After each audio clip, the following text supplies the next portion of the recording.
All right. Hello, everyone.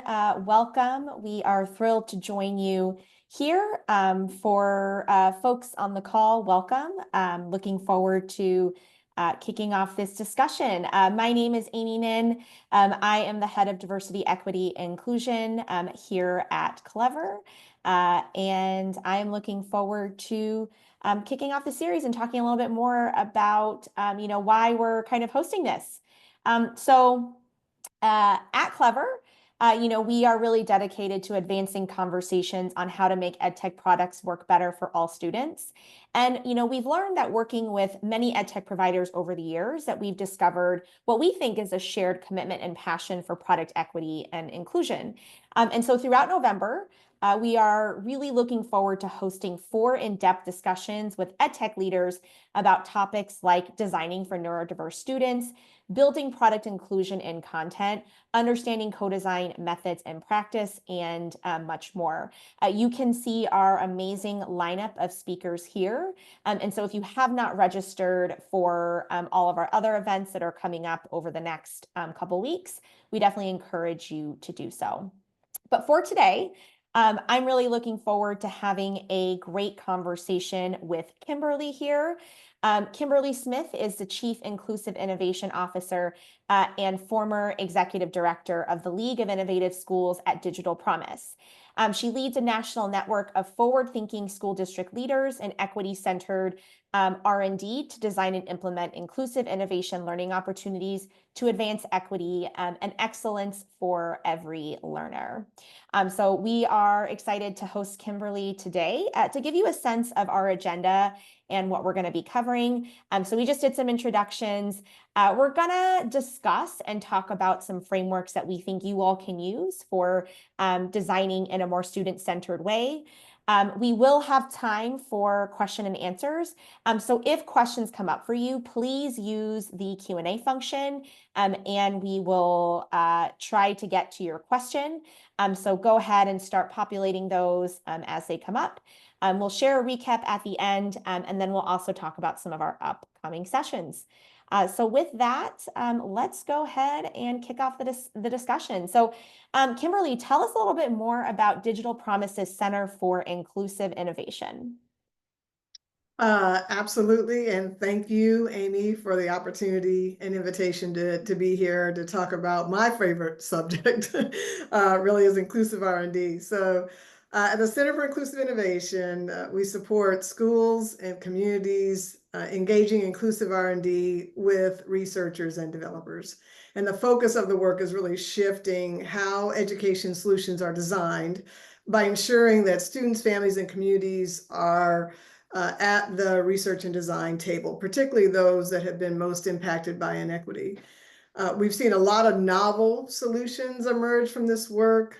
Students who are co-creating mental health PD with teachers so they can support teachers in helping student mental health. We have really interesting career pathways initiatives that are emerging out of the center. Focus kind of areas on data and data equity and what does equitable data look like through the lens of students and families. So a lot of really great different types of solutions are emerging. And this is in part led by our League of Innovative Students, which is a national network of students from across the country. We have an incoming class every year of about 40 to 50 kids who want to really shape the future of education solutions in EdTech. And so we're excited to be able to work in partnership with students and families and communities to bring researchers and developers together. And I'm excited in 2025, we're actually going to make our model available widely to researchers and developers. So we're excited to really support kind of more broadly how inclusive R&D can be shaped. Yeah, I think we at Clever definitely share the passion and commitment for inclusive R&D, and it is just a fundamental key part of how we ensure that products work better, for all students. Interestingly, Clever releases a report every year called the Classroom of the Future report. I think we will throw a link into the chat for that if folks want to check out that report. And one of the insights from the report is this very urgent call for inclusive ed tech. So, kind of going back to what you were saying about the importance of that R&D piece. And in fact, 50% of those we surveyed shared that ed tech developers and educators should be working to create more inclusive tools. And so from, thinking about that, what do you think inclusivity means exactly? And how does Digital Promise, approach inclusivity? It's a great question. I think from our perspective, inclusion means that the perspectives of students, families, and communities, again, particularly those that have been most impacted by inequity, they're fully participating in and benefiting from education R&D. And so the question really around how do you ensure inclusion is how do you change, right, the voices, the contribution to the process of R&D. How do you shift that, or how do you open it up, I should say, is probably the better way, so that students and families can be part of the process, because that means what comes out of the process will be more inclusive in nature. From our perspective, we look at what we'd like to call 5 dimensions of the student learning experience, which for us captures what it means to have a project, a product, or a solution that really reflects inclusion. And those 5 dimensions are, I'm gonna tell you, AABI. So agency, access, achievement, belonging, identity. So it's kind of the AAABI. I haven't figured out an acronym for it yet, Yeah. but that's the idea. So agency, because agency gives students opportunities to self-initiate, right, based on their interests. Access ensures not only just physical access, but access to students that meets their modality, right, in which they're coming into learning. Achievement, not just focus on standardized tests. In fact, we look more towards strengths, student strengths, and how to support their growth to be more inclusive. Belonging, to ensure students are seen, heard, and valued. And identity, to recognize students in their culture, in their language, and lived experience. So, we hold that if these 5 dimensions are true in a product, then that represents a solution that is inclusive and reflective of diverse students and their experiences. This is a really helpful graphic, and I love that Digital Promise has kind of broken it down into these 5 dimensions. How about we get a bit more concrete, right? And I feel like that's part of what we want to do by this series is trying to make product inclusion even more concrete. So let's take, for example, something like student agency. I actually love the idea of student agency, and I think it's a really powerful concept. Let's say that I'm an ed tech solution provider. How would I concretely think about supporting student agency and build products that empower students to really take control of that learning journey? Yeah, thank you. Yeah, something like agency can sound really great from a solution developer, but being very tangible and tactical in terms of the product is really helpful. So agency is formally defined as increasing the capacity of students to actively shape their learning experience. For me personally, I've developed edtech products before. It really means 3 behaviors: voice, choice, and action. Right. So when I break down agency, what needs to be true is students have voice, choice, and action. So what does that mean? Voice means that I have opportunities to express and see myself in this experience, to embody characteristics that reflect who I am, to share my perspective with others. So an example might be inviting students to define what we call their own success persona. Wouldn't it be interesting if a student logged into an ed tech product and the first thing they did was to define through their voice, what success means, right, in this learning experience. And so we call those success personas, and we want students to own those and feel like it's their voice. So that's one dimension, so to speak, of agency. The other one is choice. How do you enable students to weigh and make decisions throughout the learning process and be able to experience the results of their decisions? So an example might be a student being able to select what kind of assessment format they want to complete, right? Or the style of the math problems, right? So that they have an ability to affect the solution in a deeper way to really kind of relate to their own decisions. And they see their decisions taking shape in the way the product shows up and the learning experience shows up. And then the last thing is action, enabling Mm. students to really modify the design of their learning experience. So this might be an example where a student can design my own competency-based pathway through this product. What if there were puzzle pieces that allowed me to design my own pathway? So that really represents a student having really agency, if their voice is being honored, if they're able to make choices and see the result of those choices, if they're able to take actions that define the experience based on their own competencies and their own learning process and style. The goal is for students to feel full ownership over this experience and really kind of for them feel very connected and honored, honestly, and seen in the product experience. Yeah, I love how concrete you made that, and just really appreciate the insights around like how powerful it can be when a student really does feel ownership over that experience that they're having working with, like an ed tech solution. What are some of the dimensions that you feel can be hardest to implement? Like what are the ones that ed tech solution providers tend to have a hard time, really navigating and working through, and what does that look like to concretely work through, some of the more difficult ones? It's a really good question. I think where I've seen, it seems like folks understand access and can really relate to what it means to provide access to students. And so that seems pretty well understood because we've been navigating, access as um, an opportunity for ed tech to ensure that everyone can have physical access to a solution, but also that it reflects, kind of students, they be able to log in and it reflects them and their identity. I think when you think about belonging, right, Mm.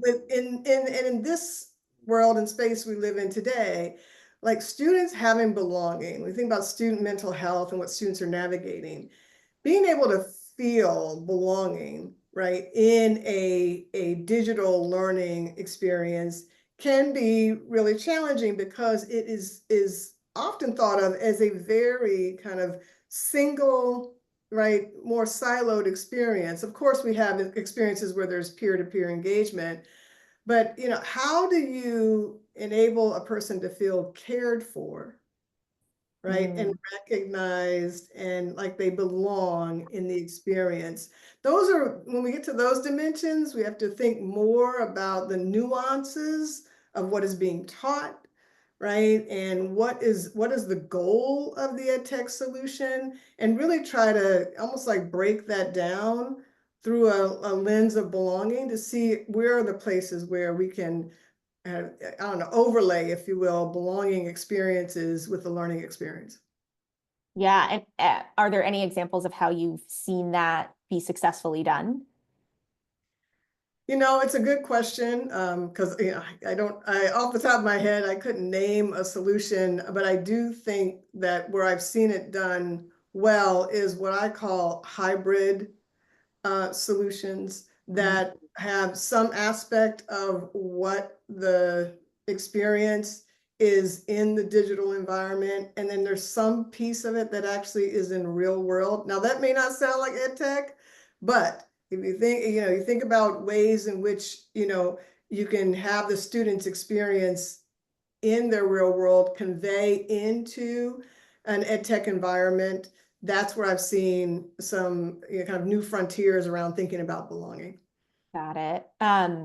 Got it. To go back to, we mentioned at the top of our time together that, Clever releases a Classroom of the Future report. One of the things we also found in our report that I feel like is really relevant to some of the dimensions you're talking about is we found that 56% of teachers want better ed tech for students, in particular with IEPs and 504 plans. And so where do you think the dimensions apply from that standpoint of being able to better serve neurodiverse learners? Yeah, so at Digital Promise, we have a pretty significant initiative around neurodiverse learners with our Learner Variability Navigator. And for those out there in the audience, if you've not seen the Learner Variability Navigator, I would check it out because there are hundreds of strategies in there that enable you to evolve edtech and align edtech to the needs of neurodiverse learners, including the ability to bring these strategies into your solution. We think about these, these 5 dimensions, again, access, agency, achievement, belonging, and identity. And what we do with providers is think about, so let's take a look at your solution today, and let's think about these 5 dimensions. And where are there opportunities for us to, if you will, stretch the solution, right? So, for example, how can we stretch our solution to create more agency for students with IEPs, right? How can we stretch our solution to enable students with IEPs to feel a sense of belonging? So we take those 5 dimensions and break them down into prompts. And then we utilize those prompts. We have kind of a whole set of prompts to enable developers to really think about, how can I really represent agency in this solution for the student population I'm addressing? So by using these types of prompts in a process that we take developers through, it allows them to maybe think about the solution not as a holistic, right, solution, but actually how is it, addressing these dimensions? And then what is the point of intersection for the dimension? How about agency and belonging? Mm. How about identity and access? So there's many ways in which we use these dimensions to help developers think about how to, bring this into their solution. Yes. And I think we have a graphic to kind of help to illustrate that stretching.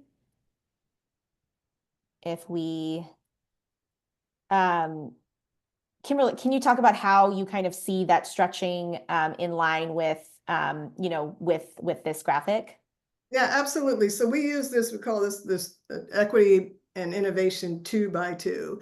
And we utilize this graphic to help think about, there's the x-axis, right, which is innovation. So quadrant A at the far left are innovations that are adapted. Quadrant B, innovations that are novel, that are fully novel and new. Then you look at the y-axis, you think about innovations that have been developed kind of with more traditional student populations in mind. And at the further up there at the top by quadrant C, you see innovations that have been intentionally developed to serve those that have not typically been addressed in solutions from the beginning. So we utilize this as a visual tool because we think visual tools are really helpful in this process. And imagine, right, with your solution, you kind of put a dot in quadrant A, right? Say you have something that you've developed that you originally developed without kind of students most impacted by equity at the table. So you start in quadrant A. And the goal is to think about, what would it take for my solution to move to quadrant C, which would make it more equitable. And then quadrant D is like more equitable, and I've done something to bring in a new innovation, right? So it's a really interesting tool and a visual tool for developers to start to use these prompts around access and identity and belonging to really start to stretch, right, to quadrant C. What would it take to get to quadrant C and quadrant D? We find that the visualization of this helps a lot in the process. Yes, I love this. And I can totally see that image of like stretching in order to really test if your solution is actually being designed with those who are most impacted. Because you're right, we often start from the frame of who we have most often served. Yes, yes. And when this graphic is completed, sometimes you'll see, because when you have an idea for how to make something more equitable around access and identity, you put Post-its in quadrant C. When you have something that's more equitable and innovative, you put Post-its in quadrant D, and then you start drawing lines from A to D and A to C, and think about what would it take for me to get from this quadrant A to this new idea in quadrant D. And it really, it turns into almost like a, I don't know, I would say kind of an equity and innovation mind map for developers. Yes, love that. I am gonna answer, I want to make sure that I answer some audience questions here. Can we actually go back to the slide with the 5 dimensions? Because there are a couple, there's a question around wanting to grab an image of the 5 dimensions. So if we could pull that back up, that would be great. So if you did not get a screenshot of it, I might take a screenshot now. And then, Kimberly, we also have a question about student agency. So Avalon, a guest, shared that our platform centers student agency, but we get pushback from districts concerned about student choice voice going wrong. How can we help stakeholders feel comfortable with student expression? Wow, that's a great question. And it is one of those tensions, right, with that you're naming. We want to give students voice and choice, and then what happens when you have I don't know, unprotected environments, if you will, where you want to make sure that students are not harmed in these environments. And I think that what we like to think of is where are there opportunities where you can give voice in kind of, I don't want to say like, what I'm trying to say is like smaller environments, if you will. So, students being able to express their perspective, in a classroom experience where they're having a classroom experience and they're responding to very specific prompts in that moment.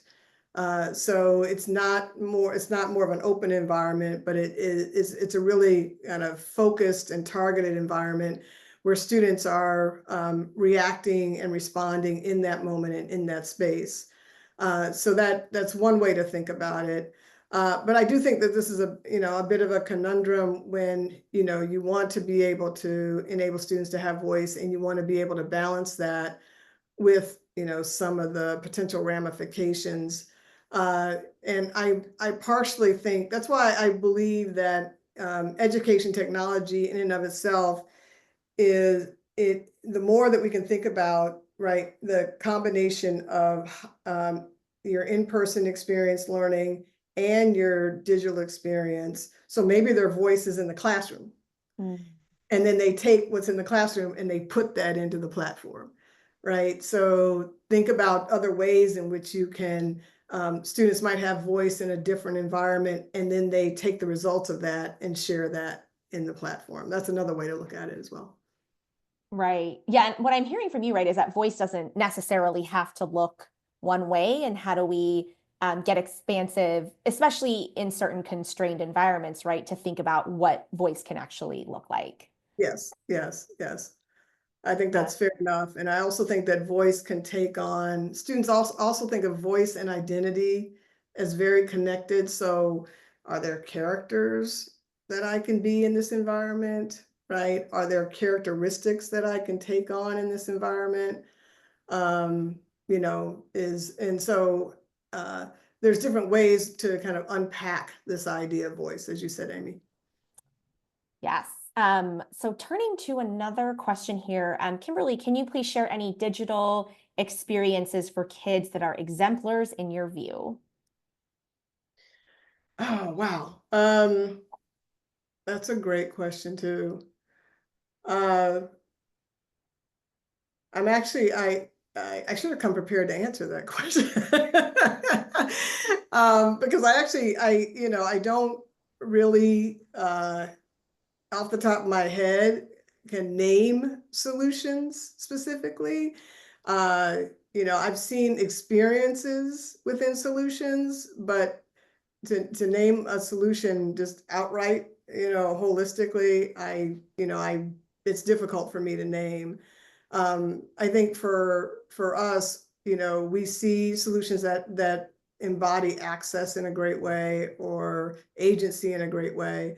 But I can't name off the top of my head any solution that I can recall kind of off the top of my head. Now, I want to get back to you on that because I know answering a question, people want real examples.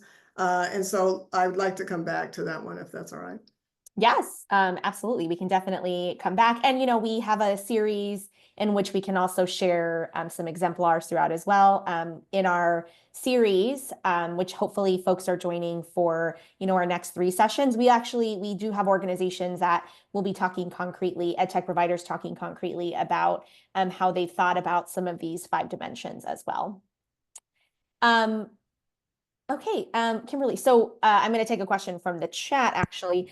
How does Digital Promise choose the applications that they conduct research on? And how is Digital Promise working with digital teaching and learning applications that are typically used for remediation and acceleration? Yeah, absolutely. So as an organization, there are 3 ways in which we work with solution providers. One is, we're a nonprofit organization, so we seek grant funding through federal and philanthropic grant through philanthropic institutions.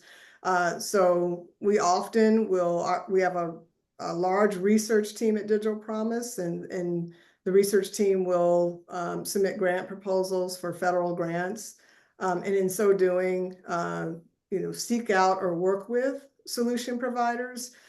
So providers that really have a research focus and really have a set of questions that they're interested in answering. We've worked with providers in various capacities for federal grants.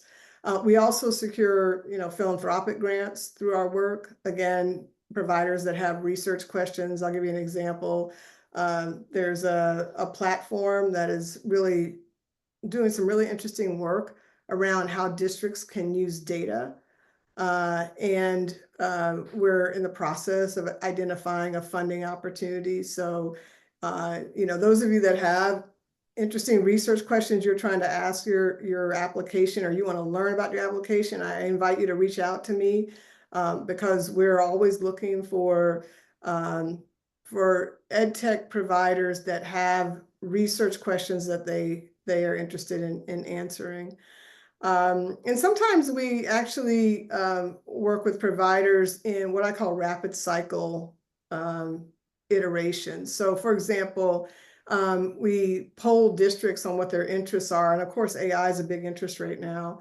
And if districts are interested in AI and literacy, we seek funding to see if we can bring in solution providers who have tools in those areas to actually do rapid cycle iterations. So reach out to me, honestly, and let me know what kind of research question you're trying to ask your product, and I'll see if there's something inside DP that might be relevant.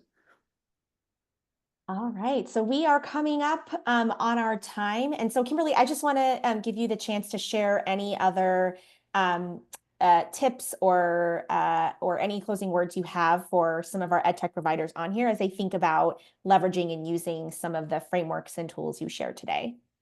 Yeah, absolutely. This work is, as I mentioned, next year we're going to release our methodologies and our tools to researchers and developers in schools and communities. Our focus here is on democratizing R&D, if you will. We imagine a world that, say, 2 years from now, schools, communities, and developers and researchers are working together to really co-design and co-develop. And whatever we can do to make that happen is what we're focused on. If you go to our website, Center for Inclusive Innovation, you'll see our paper that we released in January that will talk about our case studies. And please get in touch with us. I'm really interested in how we can support your work. The League of Innovative Students, we're working with Stanford D School and EdTech Remix to bring the students closer into designing EdTech. So we're always looking for opportunities to engage. And do check out the Learner Variability Navigator. It's a great tool. There's an API there that you can use to bring variability strategies into your work. How can we reach out? K. Smith Really easy. ksmith@digitalpromise.org. Doesn't get any easier than that.